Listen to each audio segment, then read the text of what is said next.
இப்போ அதிமுக தொண்டர்களுடன் பல பேருட உங்களுக்கு தொடர்பு இருக்கும். தங்கம் தென்னரசு பேசின விஷயத்தை அதிமுகவினர் முழுவதும் அறிவாங்க. அதிமுக தொண்டர்கள் இந்த பேச்சை, தங்கம் தென்னரசு பேச்சை எப்படி பார்க்குறாங்க, என்ன நினைக்கிறாங்க? இல்லை சார், அவர் திராவிட முன்னேற்ற கழகத்துடைய அமைச்சர். ஆமா, அவரு கரெக்டா கொண்டு பிடிக்கிற இடத்துல பிடிச்சி அடிக்கிற இடத்துல அடிச்சிட்டாரு அவர் நீட்டா. அதுக்கு பதில் சொல்றதுக்கு ஒரு திறமையானவர்கள் அங்க இல்ல. எடுத்து பதில் சொல்லணும்னா ரொம்ப சூப்பரான ஆன்சர்லாம் சொல்லல.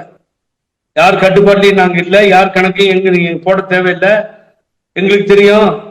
ஆகவே எந்த கட்சியை நீங்க மீன் பண்ணி சொல்றீங்களோ அந்த கட்சி பின்னாடி நாங்க இல்லைன்னு பதில் சொல்லணும் சார் நீங்க. ஆகவே அவர் சொல்லுவதை எதிர்க்கின்ற அளவிற்கு பழனிசாமிக்கு அங்க தில்லோ தேடியுமே இல்லை, அதை சரியா அவர் செய்யல. அதுதான் உண்மை. ஆகவே அங்கேயே திருப்பி பதில் சொல்லியிருக்கணும். எத்தனை கேள்விகளுக்கு பேரறிஞர் அண்ணா காலத்திலிருந்து இந்த சட்டமன்றம் பதில் சொல்லி இருக்கிறது. அம்மா உருவாங்களா? ஒருத்தங்களே தனியா போய் நின்று சட்டமன்றத்தில் தனி ஒருவராக நின்று கிட்டத்தட்ட 2-3 மணி நேரம் நினைக்கிறேன் தனியா நின்று பேசிட்டு சிங்க வெளியில வச்சுல எல்லாத்துக்கும் பதில் சொன்னாங்கல்ல. இலங்கை பிரச்சனைனா சும்மா இருக்காங்களா? தாரை வார்த்தது அப்படின்னு வரும் பொழுது இலங்கைக்கு தாரை வார்த்து விட்டோம் அப்படின்ற பிரச்சனை எழும் பொழுது எவ்வளவு கொதித்தெழுந்து பேசியிருக்கிறார்கள்.